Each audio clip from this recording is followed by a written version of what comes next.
오늘 본문에서 주님은 감옥에 갇혀있는 세례 요한이 그의 제자들을 주님께 보내 질문한 내용에 대하여 답을 주고 계십니다. 공중 앞에서 예수님이 그리스도이심을 증거한 사람이 바로 세례 요한이었습니다.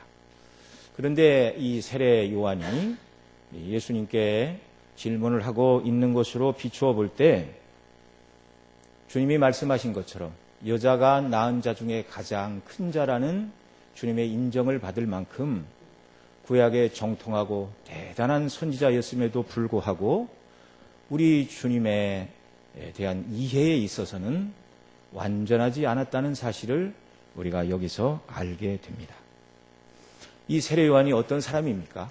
경건한 제사장의 가문인 아버지 사가랴와 어머니 엘리사벳 사이에서 태어났는데 이 누가복음 1장에 보면 그 부모가 나이가 많아 잉태하지 못하여 아들이 없는 그런 상태였습니다. 그때 사가랴가 이제 순서를 맡아 성전에 들어가 하나님 앞에 제사를 드릴 때 그의 곁에 가브리엘 천사가 와서 내 아내가 임신하고 아들을 낳을 것이다. 그렇게 수태 고지를 전해 들었지요. 이 말을 듣고 사가랴가 놀랐습니다. 젊은 나이도 아니고 나와 내 아내가 나이가 많은데 어떻게 그런 일이 있겠습니까? 믿지 않아서 요한을 낳을 때까지 벙어리로 지내야 된다. 그게 이제 가브리엘 천사가 전한 말이었죠. 특별한 출생의 비밀을 가지고 태어난 아들이었습니다. 왜 하나님께서 이 사가랴의 가정에 그토록 늦은 나이에 특별한 방식으로 아들을 보내셨는가? 바로 이 세례 요한을 통하여 하나님께서 이루실 일이 있었기 때문이었습니다. 그 일이 무엇인가요? 바로 그리스도를 증거하는 것이었습니다. 누가복음 1장 15절이 말하는 대로 가브리엘 천사가 사가랴에게 이렇게 말했죠. 내가 낳을 아들 이는 저가 주 앞에 큰 자가 되며 이스라엘 자손을 주 곧 저희 하나님께로 많이 돌아오게 하겠습니다. 곧 이 말은 백성들로 하여금 세례 요한이 예수님 그리스도를 맞이하는 일을 하도록 준비하는 사역을 하게 될 것이다. 사가랴는 요한을 낳은 후 믿지 않아서 임신 기간에는 벙어리가 되었다가 아들을 낳자 입이 풀리고 하나님을 찬미하며 자신의 아들 요한이 어떤 일을 할 것인가를 누가복음 1장 76절 이하에서 이렇게 예언하였는데요. 이 아이여 내가 지극히 높으신 이의 선지자라 일컬음을 받고 주 앞에 앞서가서 그 길을 예비하여 주의 백성에게 죄사함으로 말미암는 구원을 알게 하리니 이렇게 사가랴가 예언을 하고 있습니다.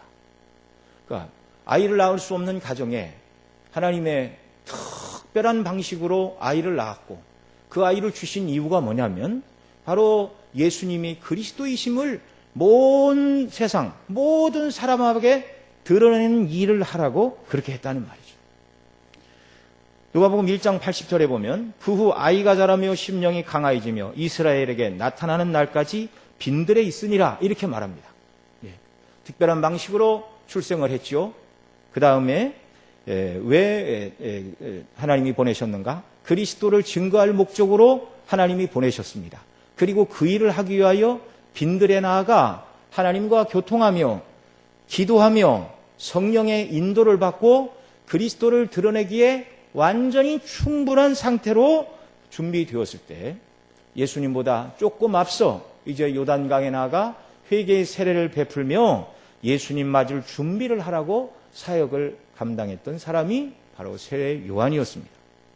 오늘 우리식으로 말하면 조상적부터 신실하게 하나님을 섬기는 믿음의 가정에서 태어나 어려서부터 신앙교육을 제대로 받고 하나님의 말씀이 심령에 있고 성령이 그 사람과 함께 있어서 하나님의 나라와 이름과 복음의 영광을 위하여 힘써 일할 뿐만 아니라 은혜가 충만하여 누가 보더라도 정말 거듭난 하나님의 사람이고 또 소명의식이 충만하고 성령 역사가 함께 있어서 모든 일을 믿음으로 감당하는 하나님의 사람이라는 증거와 표적이 모든 사람 눈에 보이는 그런 인물이 바로 세례 요한이었다는 말입니다.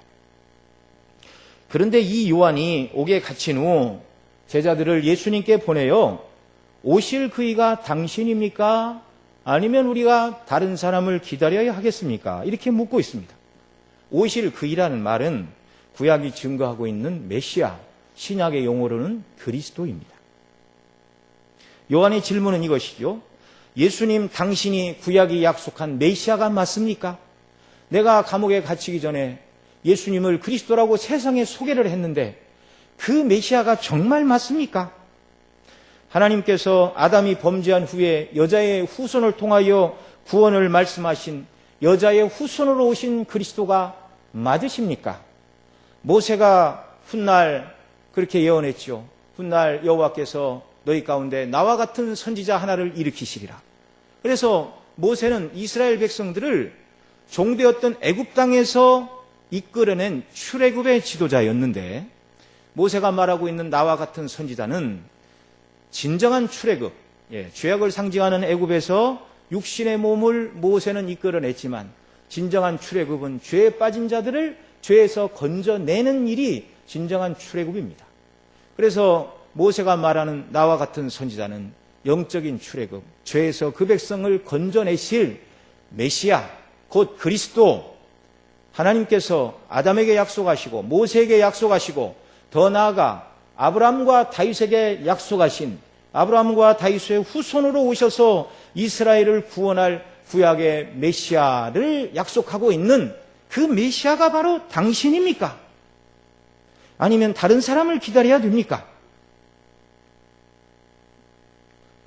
이론이죠. 가장 경건하고 충성되고 성경을 잘 알고 있고 또 하나님께서 바로 그 그리스도를 증거하라고 세상에 보내셨고 그 일을 위하여 준비되고 훈련된 세례 요한도 그리스도를 온전히 증거하고 드러냈지만 감옥에 갇히고 또 때로는 연약해지니 예수님이 그리스도이십니까? 라고 이렇게 묻고 있다는 것입니다. 때때로 저나 우리 성도님들도 요한과 같을 때가 있는 것이 사실입니다. 교회를 수십 년 다녔고 성경도 많이 읽고 나름대로 신학적 지식도 구비를 하였지만 때때로 하나님의 행하시는 일들, 나에게 나타나는 하나님의 섭리적인 이런저런 일들을 볼 때 참으로 기뻐하고 감사할 때도 있지만 여기 세례 요한처럼 이해할 수 없어서 인생의 의문을 제기할 때도 있다는 사실입니다.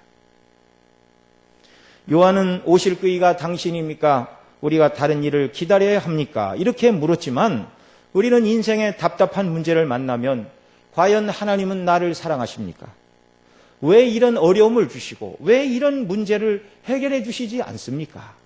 믿지 않는 불신자들도 당하지 않는 어려움을 신앙생활을 열심히 하는 저에게 왜 이런 일이 일어나야만 합니까? 라고 때때로 우리는 의문을 제기하고 하나님께 묻고 싶은 것이 사실입니다.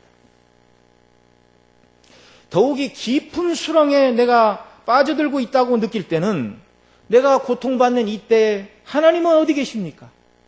하나님은 나에게서 얼굴을 돌리셨습니까? 하나님은 주무시고 계십니까? 라는 망극한 말까지 하는 것이 우리가 아닙니까? 사실 다른 사람은 몰라도 예수님이 그리스도이심을 의심하는 것은 다른 사람도 그런 일이 있어서는 안 되겠지만 세례 요한은 더더욱 그런 말을 해서는 안 되는 사람이었습니다. 말씀드린 대로 특별한 그리스도를 증거할 출생의 목적을 가지고 태어났고 하나님이 보내신 선지자였습니다.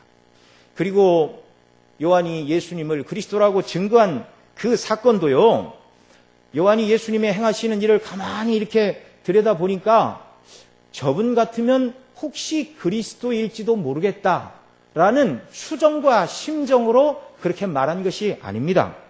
요한복음 1장 29절 이하에 보면 요한이 예수님께서 자기에게 나아오심을 보고 이렇게 말합니다. 보라, 세상 죄를 지고 가는 하나님의 어린 양이로다. 나도 그를 알지 못하였지만 왜 그렇게 말했는가? 나를 보내요 물로 세례를 주라 하신 그가 성부 하나님이죠. 나에게 말씀하시되 성령이 내려 누구에든지 머무는 것을 보거든 그가 곧 성령으로 세례를 주는 이인 줄 알라 하셨기에 내가 보고, 세례 요한이 보니까 성령이 내려 예수님 위에 계셨습니다. 그리고 성부께서 누구든지 성령이 그 위에 내리는 그 사람이 성령으로 세례를 주는 분, 바로 그리스도다. 이걸 하나님이 이미 말씀으로 가르쳐 주셨고, 말씀하신 대로 요한이 보니 예수님에게 성령이 내리시는 것을 보았고, 그래서 하나님의 아들이심을 증거했다. 그러니까 세례 요한이 예수님을 공중 앞에 이분이 하나님의 아들이시오, 세상 죄를 지고 가는 그리스도이십니다라고 말한 것은 자신의 추정이나 짐작이 아닌 하나님의 증거를 받아서 전한 말이라는 사실이죠. 그러니 세상 모든 사람이 예수님이 그리스도가 아니라고 말한다 할지라도 명백한 증거를 받은 이 세례 요한만큼은 끝까지 예수님이 바로 그리스도이시오, 하나님의 아들이라고 말했어야 마땅한 것입니다. 그런데 감옥에 갇힌 요한은 왜 제자들을 보내 오실 그이가 당신입니까? 아니면 우리가 다른 일을 기다려야 됩니까? 이렇게 묻고 있죠. 요한이 가지고 있던 메시아에 대한 지식이 틀린 것은 전혀 없지만, 요한이 가지고 있던 지식이 메시아 곧 예수님에 대한 모든 지식은 아니었다는 사실입니다. 부분적으로만 안다는 말이죠. 그래서 자신이 받은 그리스도에 대한 지식에 비추어 볼 때 예수님의 행하시는 일들이 딱딱 들어맞지가 않았습니다. 때때로 우리는 예수님 잘 믿는 나에게, 우리 가정에, 우리 회사에, 우리 나라에 왜 이런 어려운 일이 생기는가 이해할 수 없어서 고민하는 때는 없으십니까? 요한의 의문은 자신이 알고 있는 그리스도에 대한 신학의 범주를 벗어나는 일들을 주님이 행하셨기 때문에 그에게는 혼란이 왔던 것입니다. 오늘 우리가 본문 누가복음 7장 17절부터 읽었는데요. 17절에 보면 17절에 보면 예수께 대한 이 소문이 온 유대와 사방에 두루 퍼지니라, 이렇게 말하고 있습니다. 예수님의 소문, 예수님의 행하신 말씀, 예수님의 행하신 수많은 이적들을 말하죠. 그리고 18절에 보면 요한의 제자들이 옥에 갇힌 요한에게 와서 그들이 듣고 보았던 것, 또 들려오는 모든 소문을 종합하여 감옥에 갇힌 요한에게 예수님이 이런 일을 하고 계십니다라고 요한에게 전해 주었습니다. 그 소식을 듣고 19절에 보면 요한이 제자 중에 둘을 불러 주님께 보내어 오실 그이가 당신입니까? 아니면 우리가 다른 사람을 기다립니까? 이렇게 질문을 한 것입니다. 요한이 예수님께 이렇게 질문을 한 것은 예수님의 행하신 일들과 그분의 말씀을 종합해 볼 때 자신이 메시아라고 확신했던 예수님에 대해서 의심이 시작되었다는 것입니다. 누가복음 7장에서만 보면 1절로 10절에서는 이방인이었던 백부장의 종이 병들어 죽어갈 때 그 이방인의 요청을 받으시고 예수님이 그 백부장의 종의 병을 고쳐주셨습니다. 또 누가복음 7장 11절로 16절 오늘 본문 앞에까지 내용을 보면 나인성의 한 과부가 남편도 없고 다른 자식도 없고 오직 하나 있던 아들을 잃고 슬픔 중에 장례를 치르러 가기 위하여 관을 메고 나오다가 예수님과 만났는데 예수님이 그 여인을 향하여 울지 말라 위로하시고 관에 손을 대시고 청년이여 일어나라, 아들을 도로 살려 그 과부에게 주셨습니다. 세례 요한이 헤로당의 잘못을 비판하고 감옥에 갇힌 것을 기록하는 것이 누가복음으로 보면 3장 20절인데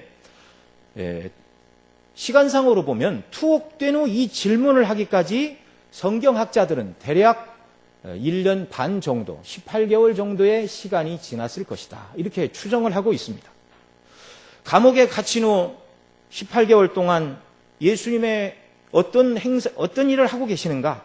굉장히 이 세례 요한은 자기가 회개와 심판의 메시지를 외치고 예수님을 영접해야 된다, 그렇지 않으면 심판이 임박했다라는 사실을 증거를 했는데 감옥에서 들려오는 예수님의 소식은 말씀드린 대로 죽은 사람을 살리시고 이방인의 백부장의 종을 살려주시고, 또 누가복음 앞부분에 보면 귀신 들린 자를 고쳐주시고, 문둥병에 걸린 자를 깨끗게 하시고, 중풍병자를 일으켜 주시고, 이런 세리와 죄인들의 죄를 용서해 주시고 그들의 친구가 되어 주시는, 세례 요한이 이해하고 있는 메시아관에 딱 들어맞지 않는 일들을 예수님이 행하고 계셨다는 말씀입니다.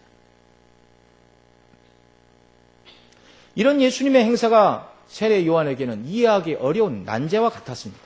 예. 말씀드린 대로 누가복음 3장에 보면 요한이 전한 메시지가 있는데, 요한이 요단강 부근 각처에 와서 죄사함을 얻게 하는 회개의 세례를 전하니라. 요한의 핵심 메시지는 회개의 세례였습니다. 회개하고 예수님을 맞으라. 그리고 4절로 6절에서는 메시아를 통한 하나님의 구원이 가까웠으니 메시아가 오시는 길을 예비하라. 왕의 대로를 닦아라. 예. 옛날 임금님이 어느 곳을 행차를 하면 왕의 마차가 지나가도록 폭우로 말미암아 끊어진 다리가 있다면 잇고, 패인 곳은 채우고, 돋은 곳은 깎고, 그래서 왕의 마차의 행렬이 지나가도록 길을 예비하는 일이 먼저 있었습니다. 마찬가지로 왕의 왕이신 그리스도가 오시니 모든 구원을 사모하는 자들은 그 왕의 오시는 것을 예배해야 된다. 그 예배하는 것이 뭐라고요? 회개하는 것입니다. 회개해야 예수님을 제대로 맞이할 수 있다. 회개하여 예수님 맞이하고 믿는 사람은 구원이요, 그렇지 않은 자는 심판이다. 이것이 요한이 증거한 메시지였습니다. 그래서 왕이 맞을 준비를 하라 말하고, 그 다음 3장 7절로 9절에 보면 회개하지 않는 자들에게는 하나님의 진노를 피할 길이 없다. 대표적인 것이 3장 9절 말씀인데 이렇게 말합니다. 도끼가 이미 나무 뿌리에 놓였으니 좋지 않은 열매, 좋은 열매를 맺지 않은 나무마다 찍혀 불에 던지우리라. 도끼를 준비하고 있다는 것도 아니고 이미 도끼를 든 사람이 휘둘러 나무 뿌리에 놓여 있다. 아주 그 심판의 임박성을 지금 세례 요한은 증거했던 것입니다. 요한은 믿지 않는 자들, 회개하지 않는 자들에게 하나님의 심판이 가까웠다고 증거했기 때문에 마치 구약의 선지자 요나가 니느웨에 가서 하나님의 심판을 외치고 회개를 외쳤죠. 40일 후에 너희가 회개하지 않으면 하나님이 이 성을 멸하시리라. 그리고 요나는요, 그들이 회개하지 않기를 바랬어요. 자기들을 괴롭힌 이방인들이었기 때문에. 그래서 그들이 망하나 안 망하나 이렇게 산에 올라가서 박넝쿨을 의지하여 가만히 쳐다보고 있었죠. 어쩌면 이 세례 요한도 그리스도를 거스리는 자들에게 임하는 하나님의 심판의 소식을 감옥에서 기다렸는지 모릅니다. 그런데 자신이 세상죄를 지고 가는 하나님의 어린 양이요, 그리스도라고 증거했고 그리스도를 영접하고 맞아들이지 않는 자들은 심판을 당할 것이라고 하나님이 자신에게 주신 이 메시지를 받은 대로 증거했는데, 자기가 증거한 그리스도께서 오셔서 심판 대신 자비와 사랑과 긍휼로 죄인들을 용납하시고 천국 복음을 증거하시니 자신이 알고 있는 메시아의 모습과 예수님의 행사가 다르다고 생각이 들 수밖에 없는 것이었죠. 그래서 요한이 제자들을 보내 오실 그이가 당신입니까? 아니면 우리가 다른 분을 기다려야 됩니까? 이렇게 물었던 것입니다. 이 요한에 대하여 예수님은 7장 28절에 가면 내가 너희에게 말하노니 여자가 낳은 자 중에 요한보다 큰 이가 없도다. 요한의 경건, 요한의 그리스도를 아는 지식, 구약의 그 누구보다도 큰 선지자라고 인정해 주셨습니다. 그러나 그 말씀 다음에 바로 이어서 이렇게 말씀하십니다. 그러나 하나님 나라에서는 지극히 작은 자라도 저보다 크니라. 구약의 인물 그 누구보다 그리스도에 대한 이해가 깊고 큰 사람 세례 요한이었지만, 신약에 비추어 오늘 저와 여러분이 신약 성경을 통해 알고 있는 그리스도를 아는 지식의 분량에 비추어 볼 때 세례 요한은 어린아이와 같았다는 것입니다.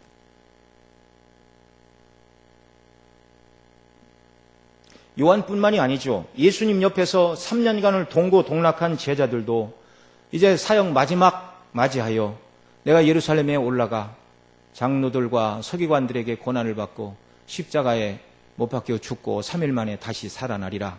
그 말씀을 3번이나 거듭거듭 말씀하셨습니다. 그런데 제자들의 반응이 무엇이죠? 아니, 예수님 죽기는 왜 죽으십니까? 예루살렘에 올라가면 왕이 되셔야죠. 왕이 되시고 우리도 예수님 옆에 한 자리씩 차지 않고 영광을 누려야 되죠. 죽기는 왜 죽습니까? 그런 말씀은 하시는 것이 아닙니다. 간절하게 간했습니다. 곁에서 지켜봐던 제자들도 십자가의 대속의 길을 알지 못했는데 그들이 예수님 죽으시고 부활하셨을 때도 다 몰랐어요. 승천하실 때도 다 몰랐어요. 오순절 성령이 오셨을 때라야 비로소 예수님의 죽으심과 부활과 승천이 죄인을 구원하는 하나님의 구원의 방식이라는 것을 성령을 받을 때 그때 온전히 이해를 했던 것이죠. 그러니 감옥에 갇혀 예수님의 소식을 소문으로만 듣던 세례 요한이 어떻게 그리스도의 구원의 방식을 다 알 수 있었겠습니까? 오직 복음은 그리스도께서 오셔서 행하신 일들, 그리고 십자가에 죽으시고 부활하시고 승천하시고 성령을 보내신 일련의 사건들 속에서 복음이 무엇인가 명확하게 드러난 것입니다. 그러니까 오순절 성령에 체험하기 전까지는 하나님의 구원의 방식이 무엇인지 제대로 이해한 사람은 아무도 없다. 이렇게 말해도 틀린 말이 아닌 것입니다.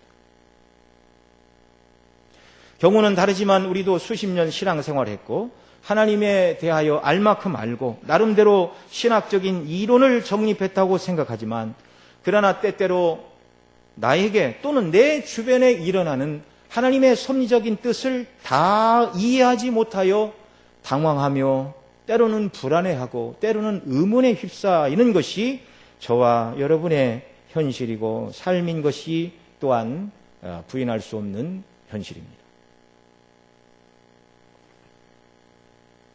여러분, 세례 요한의 예수님에 대한 지식은 틀린 것은 없었습니다. 다 맞았습니다. 그러나 요한이 가지고 있는 그리스도에 대한 지식은 전부가 아니고 부분적인 지식이었습니다. 요한의 의심에 대하여 주님은 답을 해주시죠. 21절에 보면 요한의 제자들로 하여금 예수님이 질병과 고통과 및 악귀 들린 자를 많이 고치시고 또 소경이 눈을 뜨는 것을 보게 하셨습니다. 그러니까 한참 요한의 제자들이 이 모든 것을 보도록 눈으로 보도록 체험하도록 뜸을 들이신 것이죠. 그리고 22절에 보면 비로소 말씀하십니다. 너희는 가서 보고 들은 것을 요한에게 고하되 소경이 보며 안진뱅이가 걸으며 문둥이가 깨끗함을 받으며 귀머거리가 들으며 죽은 자가 살아나며 가난한 자들에게 복음이 전파된다 하라. 여러분, 이 말씀은 예수님의 행하신 일들을 요약해서 말씀하시는 것이기도 하지만 이사야 선지자가 예수님 오시기 이미 600년 전에 메시아가 오시면 이와 같은 일을 행할 것이라고 이사야 35장, 이사야 61장에서 메시아의 사역을 예언했던 그 내용을 말씀하고 계신 겁니다. 하나님께서 구약의 선지자로 말미암아 메시아가 이런 일을 하리라고 예언한 대로 내가 이 일을 행하고 있다. 네가 나를 하나님의 아들이시오 그리스도라고 증거한 것은 틀린 것이 아니라 사실이요. 너의 증거에 걸맞게 내가 메시아로서의 사역을 감당하고 있다. 그 대답이죠. 세례 요한이 증거한 회개와 악인의 심판 사이에는 많은 것이 생략되어 있었습니다. 그리스도를 거절한 자들에게 내리는 심판은 예수님 당시가 아니라 우리가 잘 아는 것처럼 주후 70년 예루살렘이 로마 티토 장군에 의하여 무참하게 짓밟히고 성전이 완전히 회파되고 수많은 사람이 죽어나가는 심판의 일이 주후 70년에 있었습니다. 그것은 장차 예수님 재림하실 때 있을 마지막 심판의 예표로서 주어진 것이죠. 시간적인 간격이 이렇게 떨어져 있는 것입니다. 예.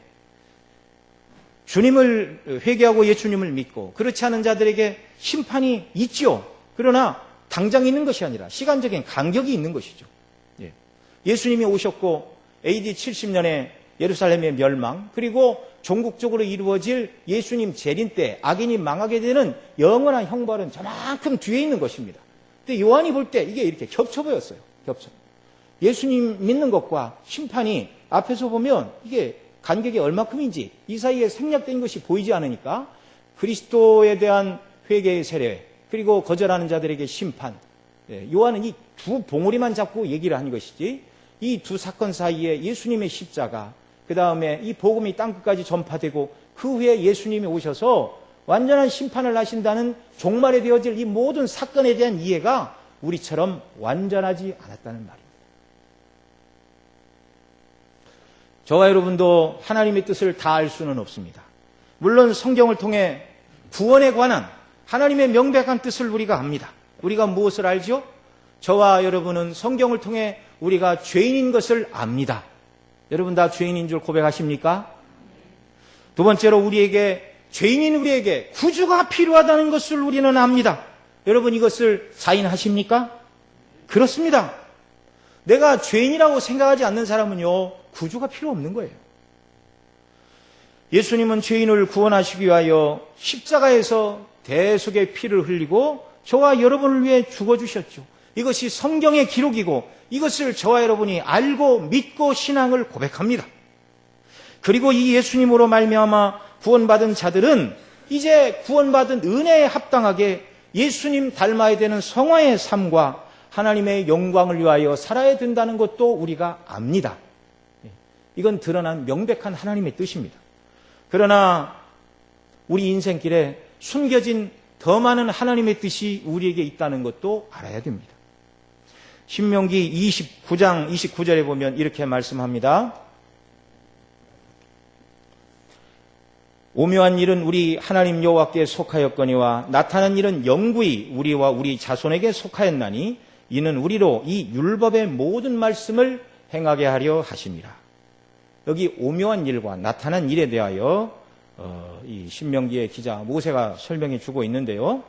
오묘한 일은 우리 눈에 드러나지 않은 하나님의 섭리적인 일을 말하는 것입니다. 지금도 지구 곳곳에 지진이 나고 화산이 터지고 있는데 앞으로 어떤 천재 지변과 지각의 변동이 어디서 어떻게 일어날지 어느 지역은 판과 판이 만나서 지각이 약하니까 어디에서 어떤 일이 일어날 것이다 추정을 하지 정확하게 어디에서 어느 시에 어떤 방식으로 이런 재난이 닥칠지 사람은 모르는 것입니다. 정치와 경제가 앞으로 어떻게 흘러가게 될까? 수많은 사람이 논문을 쓰고 예측을 하지만 사람의 예상대로 모든 것이 다 되는 것은 아닙니다. 그 모든 것이 다 누구의 손에 있다고요? 하나님의 손에 있습니다. 오묘한 일을 하나씩 하나씩 드러내시는 하나님의 섭리 속에 숨겨진 일입니다. 그것뿐만 아니라 또 우리 개개인 앞날에 어떤 일이 일어날지 기대하던 좋은 일을 하나님께서 허락해 주실지 아니면 생각지도 않는 어려운 일들이 우리에게 일어날지 우리는 알 수 없습니다. 예수님 잘 믿고 나름대로 최선을 다해서 주님을 섬긴다 해도 하나님의 섭리 속에 우리가 원치 않는 일들이 일어날 수도 있다는 말입니다. 그게 숨겨진 오묘한 일입니다. 이 누가복음 한 장 뒤에 8장 22절 25절에 보면 예수님께서 제자들에게 호수 저편으로 가시자 이렇게 말씀하셨어요. 예수님은 나는 가기 싫다 그러는데 제자들이 억지로 예수님 배에 타세요. 건너편도 한번 가보십시다. 이렇게 해서 예수님 태우고 간 배가 아니고 예수님이 배를 타고 건너편으로 가자 이렇게 말씀하셨어요. 그래서 예수님을 모시고 이 갈릴리 호수를 건너는데 갑자기 광풍이 밀어닥쳐 예수님은 주무시고 물결이 넘쳐 배가 가라앉을 지경이 되었습니다. 그러자 제자들이 주여 주여 깨우면서 우리가 죽게 되었나이다. 그러자 주님이 일어나 바람과 바다를 꾸짖으시고 잔잔케 하셨습니다. 주님이 저편으로 가자 주님 말씀대로 순종했는데 주님 말씀대로 순종하여 나아갈 때도 풍랑이 일어나 물결이 들어와 배에 가득하고 정말 죽을 것 같은 위기도 찾아올 수 있다는 것을 여기서 보여주고 계십니다. 그들을 향하여 주님은 말씀하셨죠. 너희 믿음이 어디 있느냐? 이게 무슨 말입니까?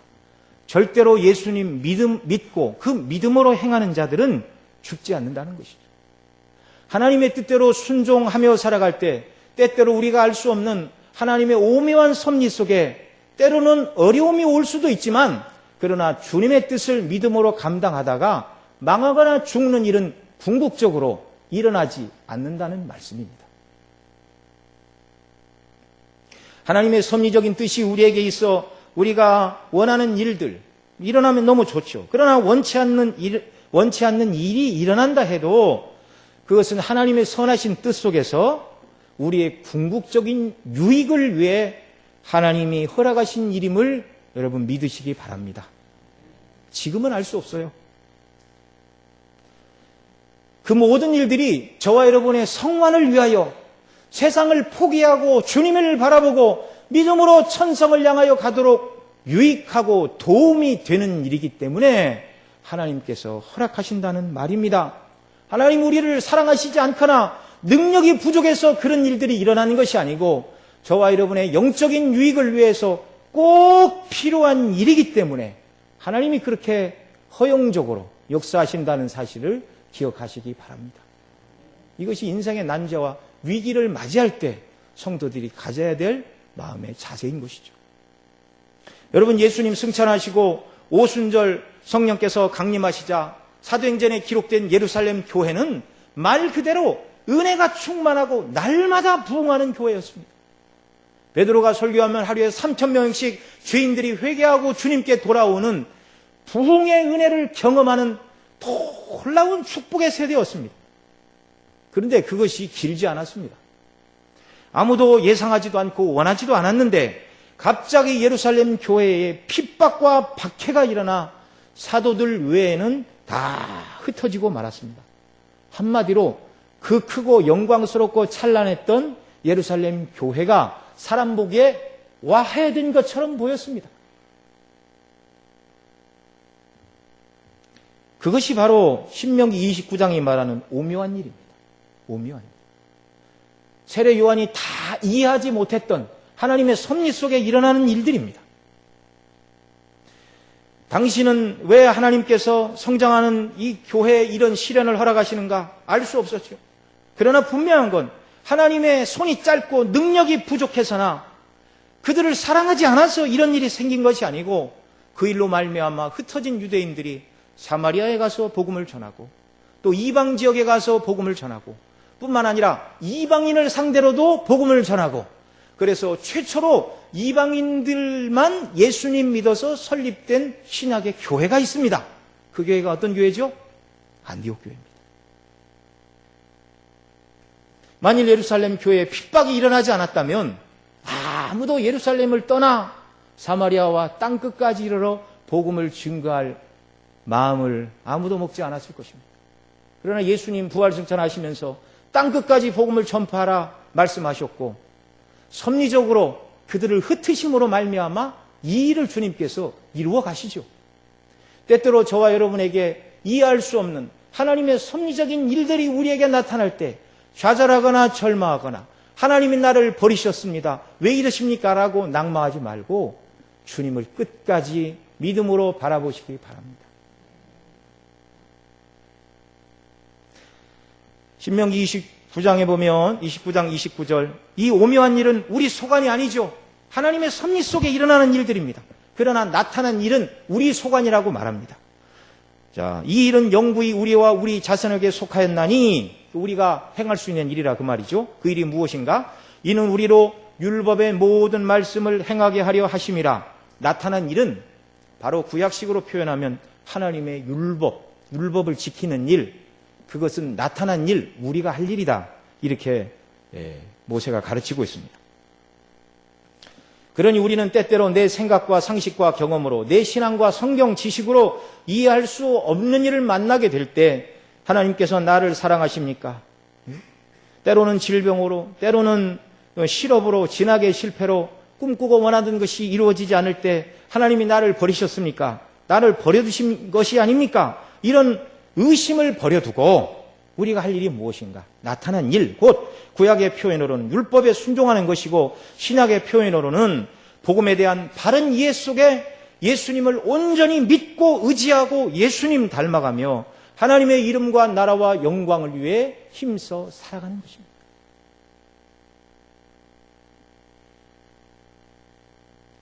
사실 우리가 받은 구원을 생각하면 우리의 삶의 조건이 어떠하든지 구원, 그것 하나만으로도 충분한 사람이 그리스도인 저와 여러분임을 믿으시기 바랍니다.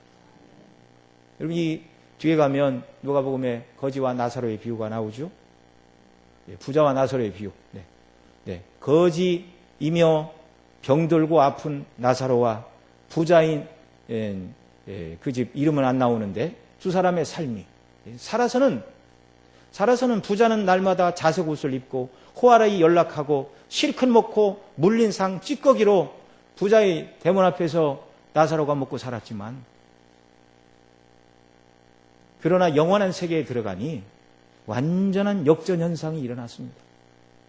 그 본문 하나를 통해서도 세상에서 어떠한 고난과 좌절과 실패를 맛본 사람이라 할지라도 예수님 믿고 구원받으면 영원토록 복받고 영원토록 행복한 자라는 것을 보여주고 계십니다. 그러나 예수님 밖에서 누리는 세상의 복락이 아무리 크다 할지라도 그리스도 밖에 있다면 영원히 불행한 사람이라고 주님이 증거하고 계십니다. 여러분, 만일 우리 인생을 우리 마음대로 설계할 수 있고 우리가 디자인한 대로 하나님이 허락해 주신다면 그런 삶을 살아간 이후 하나님 앞에 섰을 때 저와 여러분이 우리의 삶을 돌아보며 어떤 평가를 내릴 수 있을까요? 만일 우리 생각한 대로 우리가 우리 인생을 마음대로 주장하고 살 수 있다면 가장 선하시고 온전하시고 지혜로우시고 의로우신 하나님의 평가 기준으로 우리 점수를 채점해 볼 때 과연 몇 점짜리가 되겠느냐는 말입니다. 만일 여러분들이 원하는 대로 다 모든 일이 이루어진다면 여러분 인생에 고난이라는 페이지를 기록하시겠습니까? 아무도 없죠. 우리의 생각과 계획은 다 부분적이고 부족합니다. 우리 개개인을 향한 하나님의 섭리적인 뜻이 지금은 숨겨져 있어 우리 눈에 보이지 않는 오묘한 뜻이 때로는 내 마음에 들지 않아도 하나님 나라라는 큰 틀에서 볼 때 꼭 필요한 일이기에 사랑하셔서 우리에게 허락하시는 일들임을 믿으시기 바랍니다. 결론적으로 주님은 23절에서 주님에 대하여 온전히 이해하지 못하여 의문을 제기하고 있는 세례 요한에게, 또는 오늘날 주님은 왜 나에게 이런 어려움을 주십니까? 어떻게 해야 합니까? 라고 고민하는 자들에게 오늘 본문 23절에서 주님은 답을 주고 계십니다. 우리 본문 23절 말씀 같이 읽습니다. 오늘 읽을 요절 말씀이기도 한데요. 같이 읽습니다. 시작. 누구든지 나를 인하여 실족하지 아니하는 자는 복이 있도다 하시니라. 아멘. 누구든지 나를 인하여 실족지 아니하는 자는 복이 있도다. 주님은 이 말씀을 통해 요한에게 답을 주셨습니다.